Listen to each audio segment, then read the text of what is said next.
We are going to start this by looking at the basics of searching.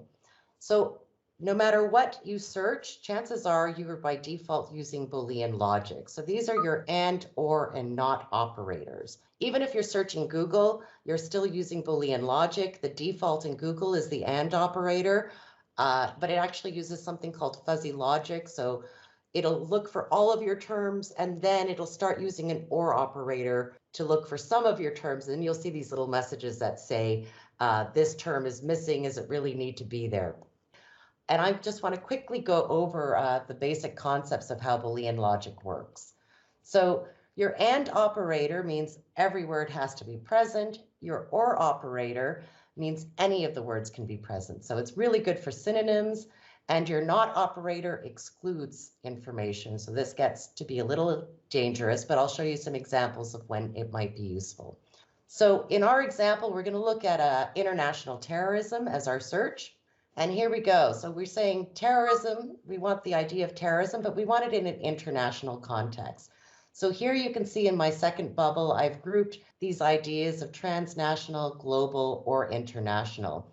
So this particular search and what we're returning in this window is terrorism and transnational, terrorism and global, terrorism and international, because any of those three words will do.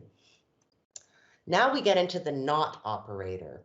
So here you can see we have terrorism and our international concept using the or operators. And then we use the not operator. In this case, we're going to say, and not drugs or narcotics. So what you've automatically done is you have eliminated from this overlap this much information, and this much information is probably related to drugs financing terrorism. So maybe not the best not search to do, but there are examples when it's very useful to use a not operator. For example, I remember doing a news search for a precursor. I think it was called 2NE1. It was something like that. Unfortunately, it was the same name as a K-pop band in Korea, an all-girl Korean pop band. And all my search results were coming back with this Korean band. So I ended up using a lot of not operators, like not K-pop, not Korean girl band, etc., to try and make sure that my search results were just focusing on the precursor and not the girl band.